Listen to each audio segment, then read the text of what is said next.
Over the course of 3 decades, multi-millionaire and suspected reptilian Robert Durst was linked to at least 3 murders. But despite a mountain of evidence against him, he almost got away with everything. That is until 2015, when his hubris or duping delight seemed to motivate his participation in a docuseries about his suspected crimes, The Jinx on HBO. It was only then that justice would finally start to catch up with him. In addition to some astonishing revelations, including a hot mic confession, a striking thing about Bob Durst was the fact that his eyes would occasionally seem to go completely black. As to the reason why, I have my own suspicions about that, and they have to do with the autonomic nervous system. Excuse me. Could this have been a case of a truly cold-blooded approach to the world? I'm Andrew Vandervaart, a psychiatrist and neuroscientist, and any opinions expressed in this video are purely my own. So let's review the life and deaths of Bob Durst. Robert Durst, born on April 12, 1943 in Manhattan, grew up in a wealthy family led by his father, Seymour Durst. Seymour was the head of the Durst Organization, a prominent real estate company in New York City. He and his wife Bernice had 4 children. Robert was the eldest. The family lived a comfortable life in Scarsdale, New York. In 1950, tragedy struck when Bernice Durst reportedly climbed onto the roof of their 3-story home and jumped to her death on November 8th, as was reported by the Brooklyn Daily Eagle. She was pronounced dead at the hospital.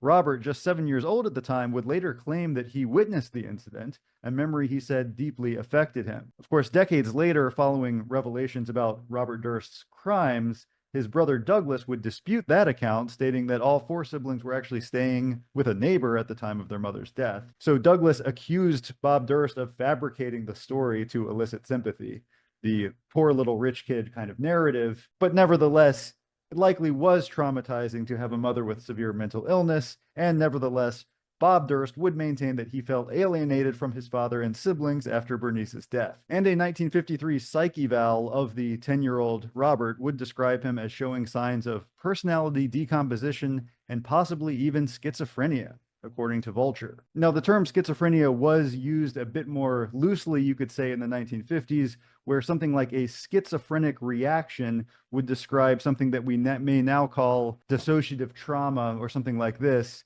The idea that the mind fragments in the face of stress could have then been called a schizophrenic reaction, whereas schizophrenia now would clearly need to be a chronic condition, i.e., 6 months or more of hallucinations, delusions, disorganization, the psychosis triad of symptoms. So despite those early life challenges, Robert Bob Durst would graduate high school and earn an economics degree from Lehigh University. Seeking to distance himself from his family, he then enrolled in a post-grad program at UCLA, but dropped out and eventually did return to New York. Although he had little interest in joining the family business, Robert reluctantly took a role as a developer at the Durst Organization.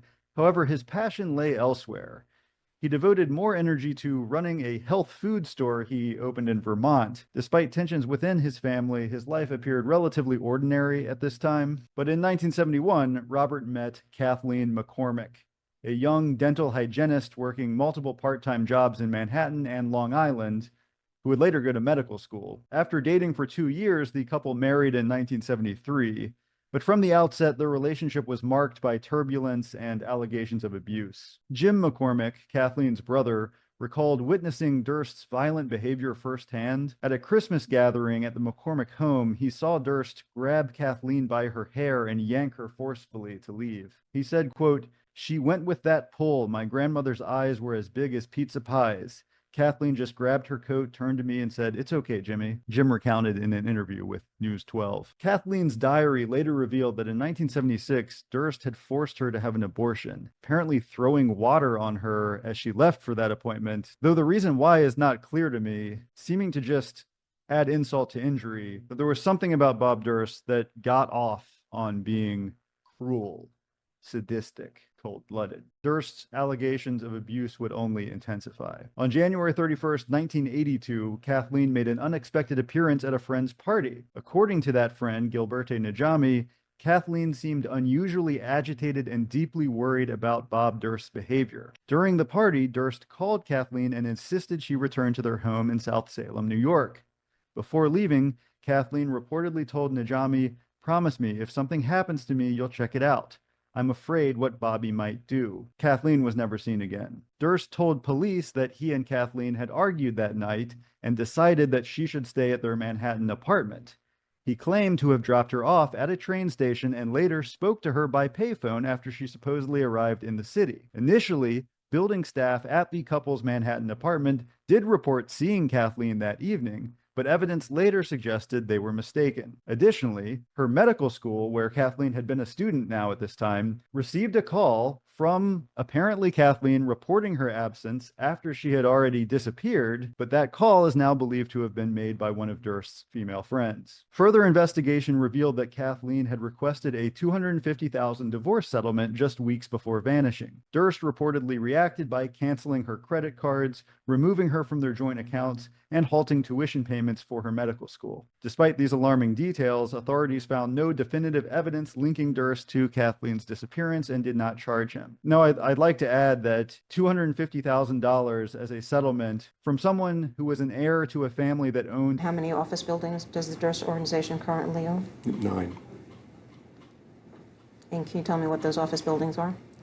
655 3rd Avenue, 675 3rd Avenue, 205 East 42nd Street, 733 Avenue of the Americas, 825 Avenue of the Americas, 4 Times Square, 1133 Avenue of the Americas, 1155 Avenue of the Americas.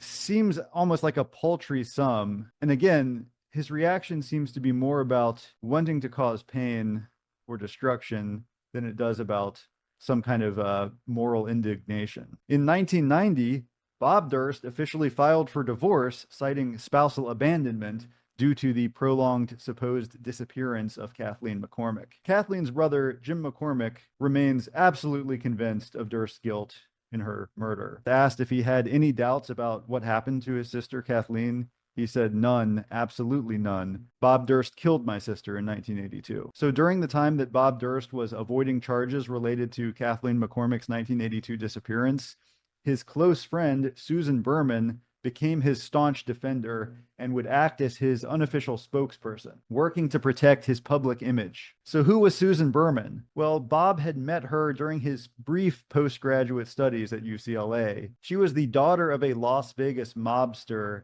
which seemed to provide this unique background that Bob Durst would be enchanted with, perhaps. She also became a respected journalist and author, perhaps lending to her influence as an ally to Durst. After McCormick's disappearance, Susan Berman orchestrated Bob Durst's media interviews, deflected questions from McCormick's very angry family and friends, and is suspected to have been the person that was impersonating Kathleen on that phone call to the medical school. But 18 years after that phone call, December 24th, 2000, Susan Berman was found dead in her California home. The police made a big deal out of the idea that you had gone to California around the time that Susan Berman was murdered. California's a big state. Beverly Hills police received an anonymous letter postmarked the day before Berman's body was discovered. The letter, addressed to Beverly Hills Police, with the misspelling of Beverly being notable, contained only Berman's address and the word cadaver. Now, why is that spelling of Beverly notable? Well, Bob Durst was known to habitually spell Beverly with that extra E. I hope I'm not spoiling anything here. Does it make sense to you that there were people that suspected you of having... Oh, sure. She was my spokesman. All of a sudden, she's dead. I shut her up. Can you think of a reason why somebody might write a note like that? I can't imagine. The other thing about the letter is that it contained just the address and the word cadaver. And why cadaver? Most people don't think of that word when they're thinking of a dead body. If, say, he wanted to alert officials because on some level he cared about the dignity of Susan Berman's body, although he didn't care about the dignity of her life, that seems to have motivated this letter, perhaps. But the word he uses is the word that medical students use for a body. The first year of medical school in particularly is essentially defined by anatomy. That is the rite of passage of medical school. During first year, all students are essentially assigned to a cadaver and do their dissections on that same cadaver throughout several months of an anatomy course. And so it's very likely that Kathleen McCormick had been talking almost exclusively about what was happening in anatomy and thereby what was happening with their cadaver.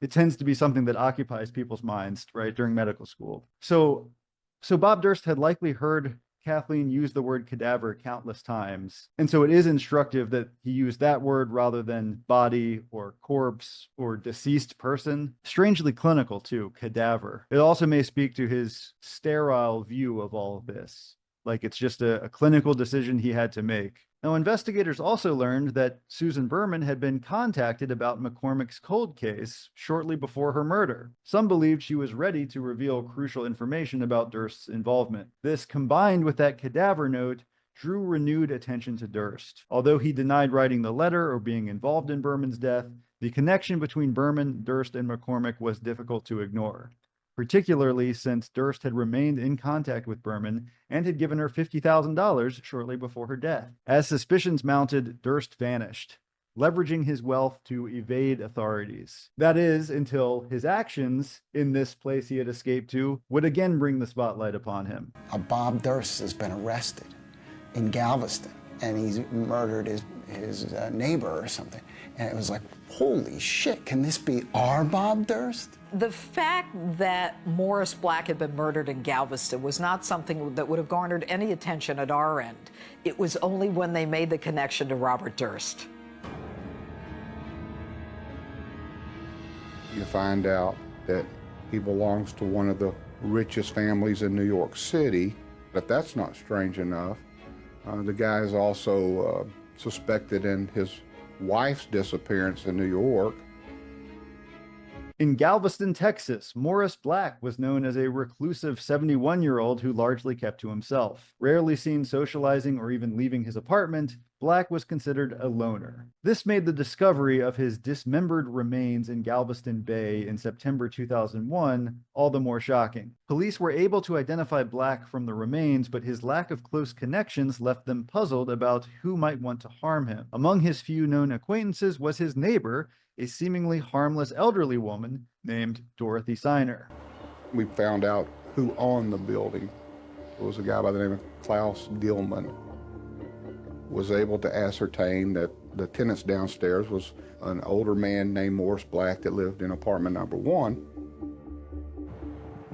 And then apartment number 2, he said, was rented by a little old lady named Dorothy Siner, who was a mute female.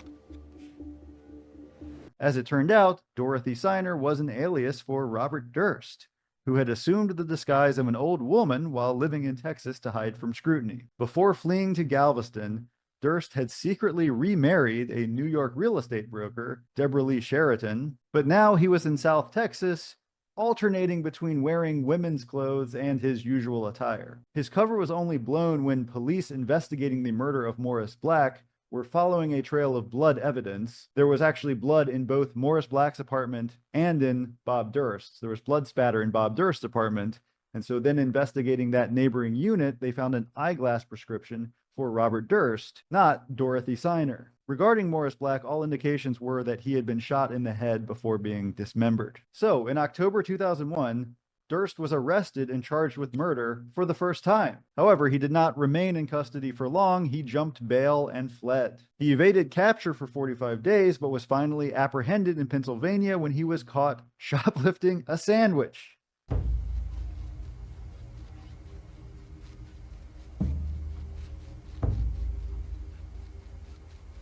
58-year-old Robert Durst was arrested here at Wegmans grocery store in Hanover Township after allegedly trying to steal a hoagie. I think we were kind of in the same boat as everybody else that had any knowledge of this case whatsoever. How in the hell could he have been that stupid?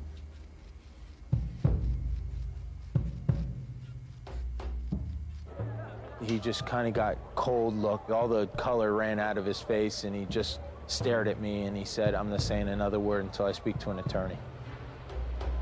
When authorities searched his rented car in Pennsylvania and found 2 loaded guns, some marijuana, $38,000 in cash, and an ID for one Morris Black. Authorities found Morris Black's driver's license, a loaded .22 caliber revolver, a small amount of marijuana, multiple forms of fake identification, including an ID card with the name Diane Wynn, maps and disguises, including a fake beard, and $37,000 worth of cash. So again, I ask you, why would someone with $37,000 in cash shoplift a sandwich at a Wegmans? I submit it is for no reason other than the thrill of subversion, of getting away with it. So let's take a brief aside to talk about the autonomic nervous system. So the autonomic nervous system is just from the brainstem down the spinal cord.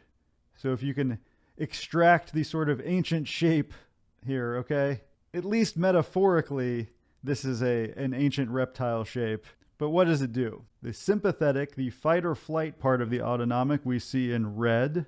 And so you have these cell bodies originating primarily in the central spinal cord, and they synapse here in the sympathetic chain ganglia. So the ganglia are these clusters of synapses, these bundles of synapses here, relay stations. So you have the short preganglionic neuron, and then you have the longer postganglionic neurons. That's how the sympathetic is organized. So the processing for the sympathetic fight or flight nervous system essentially happens along this chain, and then the message is conveyed along the postganglionic neurons to the target cells to cause the pupil dilation, increased heart rate, increased airflow through the respiratory tract, etc. Parasympathetic, on the other hand, is in blue here, and you can see they have these long neurons coming from the brain stem, the midbrain medulla, and the lumbar spine. And these neurons are traveling all the way to the local tissue or organ system before they synapse. So it's as if the processing is happening immersed in the body itself, it's local organ system processing, rather than this chain right next to the spinal cord, the central spine, this snake-like sympathetic. No, indeed, we have this more local regulation, organ system dependent processing in the parasympathetic rest or digest system. So if you think about their function, I think their structure matches them pretty well. The sympathetic needs to coordinate the whole body from the point of view of immediate survival, needs to make the decisions, if you will, of an organism that is being immediately subjected to natural selection pressures, right? Needing to fight or flee or feed if you are a predator. There's another F too. Would that be reproduce or something like that? And what maintains this fight or flight mode? Well, adrenaline, for one.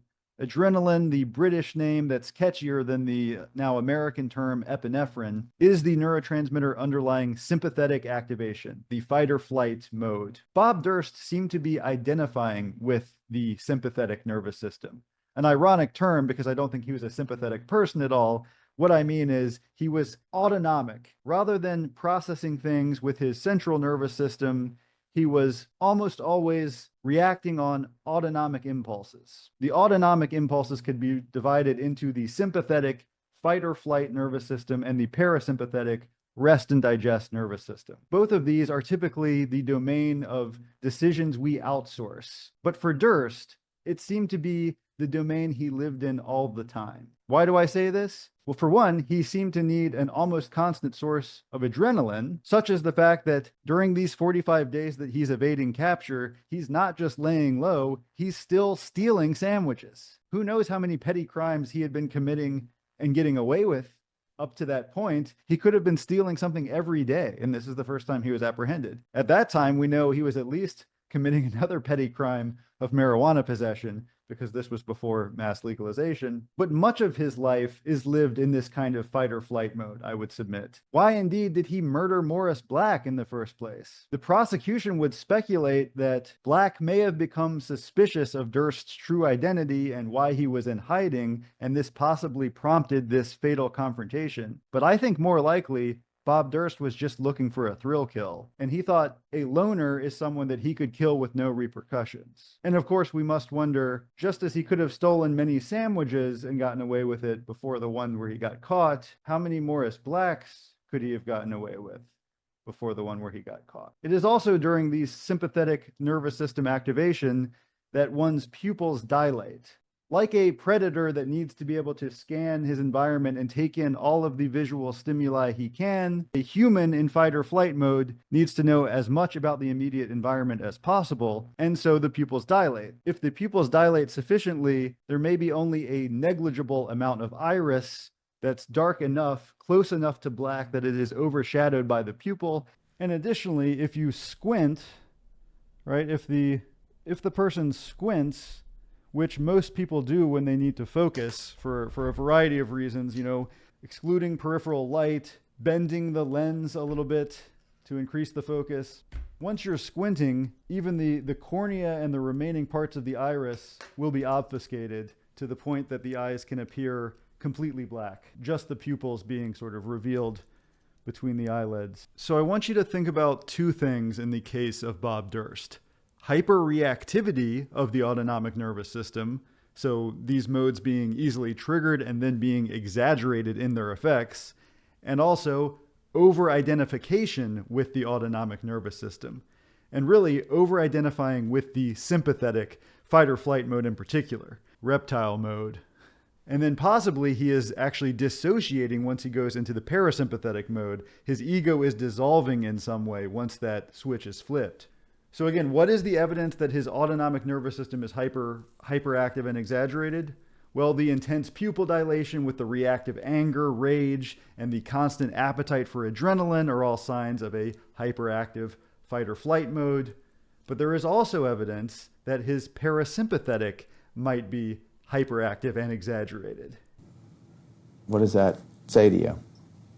Well, I mean, the writing looks similar and the spelling is the same, so I can see the conclusion the cops would draw, or the writing exemplar person would conclude they were both written by the same person.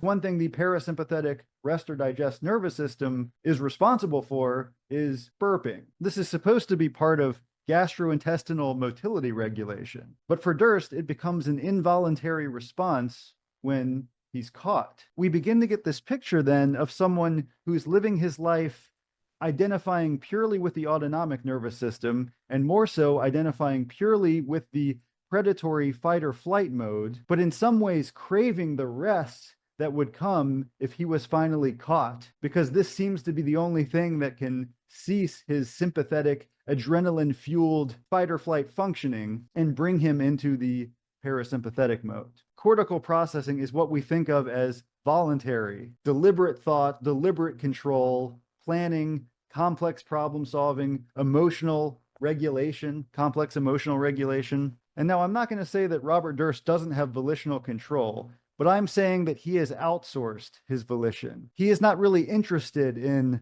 exerting his own higher order decision making. He seems to be over-identifying with the autonomic nervous system. His ego is becoming involved with just these two states, those that are dictated by the reptilian structures, the brain, the deep brain structures in the spinal cord, with an utter lack, I would say, of cortical regulation. Cortical regulation would be things like inhibiting yourself from stealing a sandwich, vetoing that impulse. That would require cortical decision making. A snake does not do that. A snake just steals the sandwich. So what does it manifest as? It manifests as this kind of extreme reactivity, the inability to regulate stress or emotional responses centrally or volitionally. It leads to these oscillations between very high arousal, the sympathetic drive, or dissociation from feeling and just digestion related behaviors, right? And what it looks like to us is his eyes turn black and he's extremely angry, or he's scanning the room for someone to predate on, or he's bizarrely at rest. He's on the phone saying, bye-bye. That's about it. Lawyers are lawyers and they're going to do what they do. All righty, bye-bye.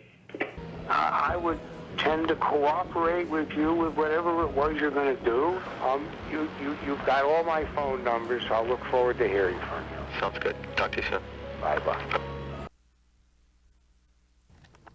Very cold in this prison. Yeah. Stations we had.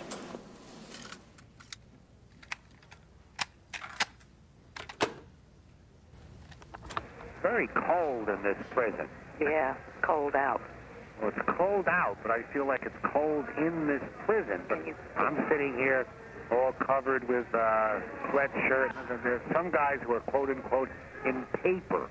I know that you told me. Honey, now when you're now sitting in your room, do you wear that thing or not? Sometimes I do, sometimes I don't. It's very warm and it is comfy. I never wore a jumpsuit until I got here. It's a very comfy thing. It's easy to take on and off. Right now I'm out here in the thing and I have it on over my long johns and a sweatshirt. It's still cold. And there's a kind of detachment from social norms we'd see as well. That his decision-making, self-control, and interest in social things would all be the sort of volitional things, the cortical things. Instead, these interests are overshadowed by primal autonomic drives. Just as so, his demeanor alternates between unnervingly calm, parasympathetic, and intense bursts of aggression and calculation. The two together, aggressive calculation, the sympathetic drive. Those calculations are, of course, just happening along the spinal ganglion, right? But they're calculating nonetheless. A snake does calculate its next meal. It just doesn't inhibit any drives about getting that next meal. Now, could this have been from chronic stress or trauma? I would say it's quite possible that his childhood did lead to a dissociation from living in the cortical world and relying purely on the autonomic world. It's a sort of retreat, in a way, from human civilization. Human civilization, if it is learned to only have pain, if all of the aspects of society and social relationships turn out to be painful, perhaps the move of one's energy, life force, is to retreat, to digress back into a simpler series of structures, the subcortical ones, the reptilian ones. And I think two things can be true. I think it can be true that Bob Durst had a very difficult childhood emotionally, certainly not materially. He did not have a difficult childhood in the sense that he was as privileged as you can imagine when it comes to money, wealth, but he was deprived emotionally. So those two things can be true. And then that emotional deprivation being a sort of chronic trauma to the child, chronic stress that leads to a kind of autonomic hyperactivity, over-identification with the autonomic nervous system, that can then lead to psychopathic behavior, right? Functioning like the snake with no regard for the prey, right? Intraspecies predation, and that can also be evil. We need not concern ourselves with excusing every behavior. We need concern ourselves with trying to create a society where we can all live together. And it seems many people were not allowed to live when Bob Durst was around. Now, speaking of that material privilege, Bob Durst would maintain immense wealth or access to immense wealth throughout his life. And with that immense wealth, he would be able to hire top-tier defense lawyers to come down to Galveston, Texas, and meticulously handle that case. The big argument then was that I wanted to hire Dick DeGuerin to represent me, and she wanted me to hire Mike Ramsey. Durst couldn't decide between Ramsey and me, so he hired both of us. In addition to the 600 for each of DeGuerin and Ramsey, another 300. Okay. So that'll be 1.5 plus this 300 is 1.8. And God, I hope it gets me acquitted. And amazingly, this hotshot legal defense team was able to craft a narrative, convincingly enough, a narrative where, I kid you not, Bob Durst was just a lovable stoner who had, based on a history of mischief in New York, had earned the ire of the ball-busting New York DA, Jeanine Pirro.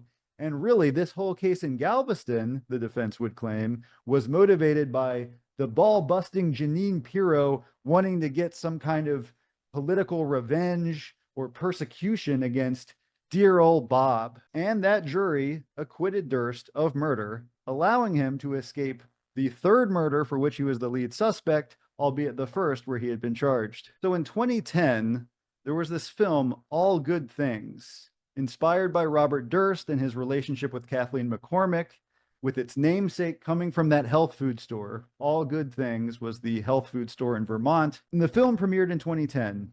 The movie caught Durst's attention, and he reached out to its director, Andrew Jarecki, to express his appreciation for the way the story was handled, and to basically say, "What if you do a documentary on me?" I can't do it. And for Bob Durst to say, "How about this? My story's never been told." How does he talk? Andrew, how are you? I have over the years been approached by all the various interview shows, and I'm not interested in doing a true crime kind of stuff. Right. You know more about Robert Durst than any of those people do. I guess the question is, has anybody really done a piece on you where they didn't walk into it with very strong assumptions? One possibility is to have me interview you after having made this film. I would tend to cooperate with you with whatever it was you're going to do. You've got all my phone numbers, so I'll look forward to hearing from you. Sounds good. Talk to you soon. Bye-bye.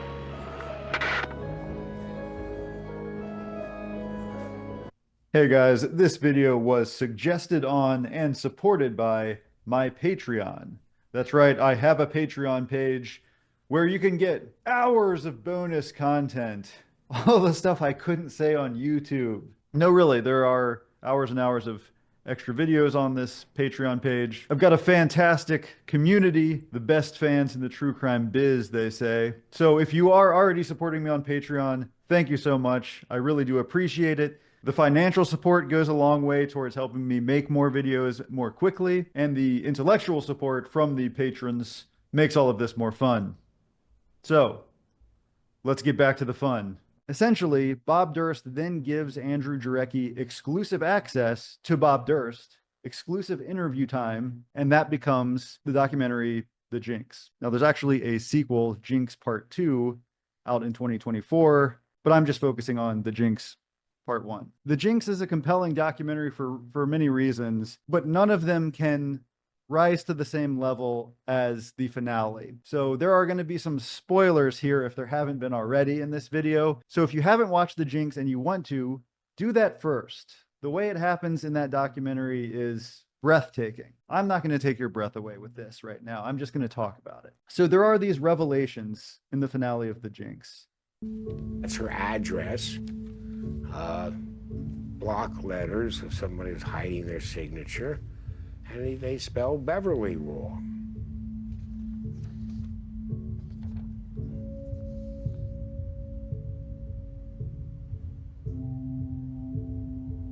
And Andrew Jarecki is confronting Bob Durst about these revelations. There's a handwriting sample from Durst that matches the cadaver note to the point where Bob Durst cannot tell which one he wrote, which everyone agrees he sent to Susan Berman, and which was the handwriting on the note police received that said cadaver, the note that had to have been written by the one person who knew that she was dead. All right, I want to ask you about this address. Susie. Now and again, I think about old times. I want to show you the envelope that letter came in. Would you read me the address on this envelope? Robert Durst, floor 24, 67 Wall Street, New York, 10005. And who you sent it to? Susan Berman, 1527 Benedict Canyon, Beverly Hills, California. Beverly spelled wrong, California 90210. Which is the zip code that you want in Beverly Hills, but you just didn't want Susie's neighborhood.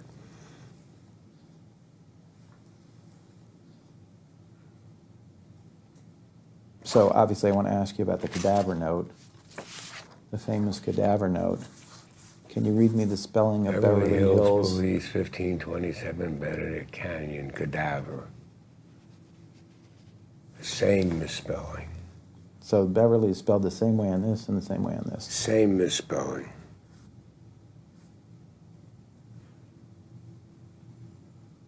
What does that say to you?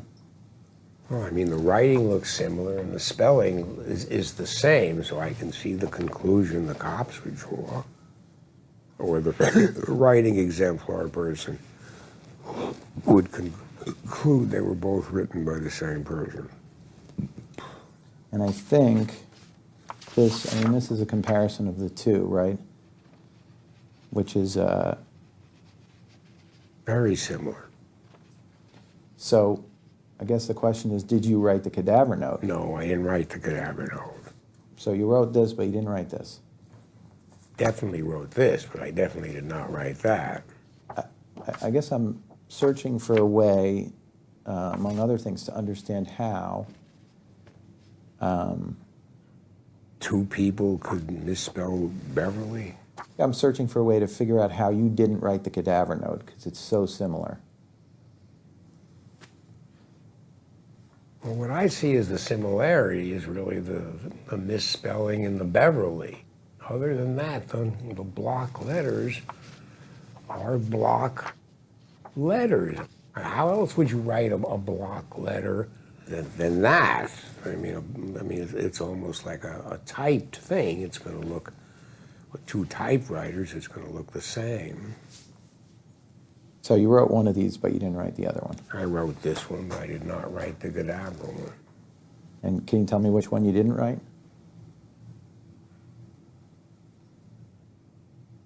No. When he's confronted and unable to distinguish the two, he deflects to this idea that it's block letters. It's basically like a typeface. Everybody writes block letters the same way, but you can tell he's shaken. There may be a brief spike in his autonomic activity, sympathetic spike, and then it's a dissociative shutdown. He can barely start getting the words out for sake of his belching. Now, an additional revelation of the Jinx was that Durst actually admitted to lying to authorities during the initial investigation of Kathleen McCormick's disappearance about whether she actually got to the city, right? But the most damning of all, indisputably, was the fact that a hot mic picked up Durst talking to himself. You see, after that last interview with Jarecki, Bob Durst went to the bathroom and did not realize that he still had a mic attached.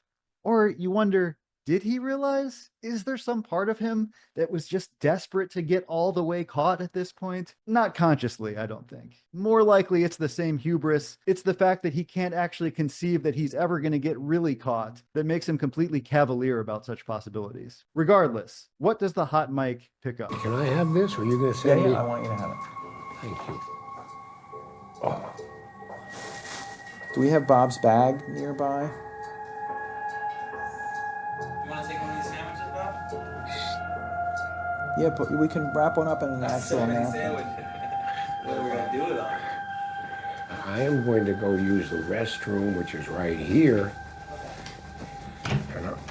Or maybe this is the bathroom. Yeah, that's... You're right, this is the bathroom.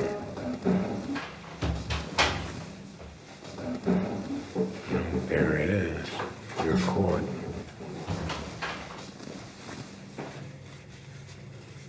Bob Durst says, there it is. You're caught. You're right, of course. But you can't imagine. The other thing we can hear is a kind of dissociative quality to the things he's saying. He seems to be alternating between talking to himself, like, you're caught, and reliving his answers to certain questions, perhaps trying to redo them in some way, relive the memory, but saying something different, and possibly even becoming different parts of himself in a conversation with each other. What's in the house? Oh, I want this. Disaster.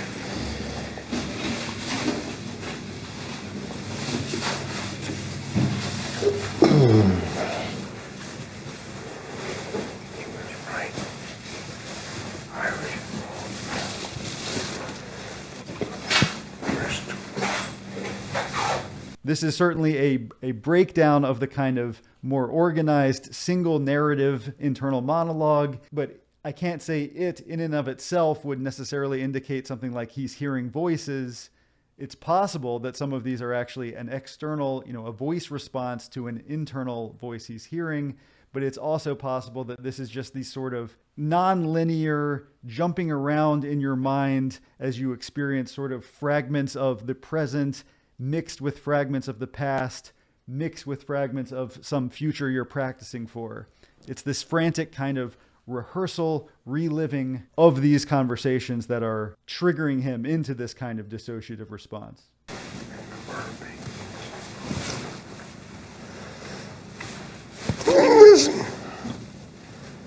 I'm having difficulty with the questions.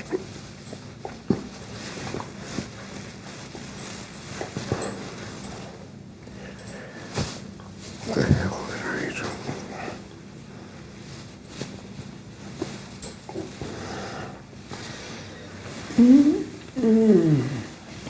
Kill them all, of course.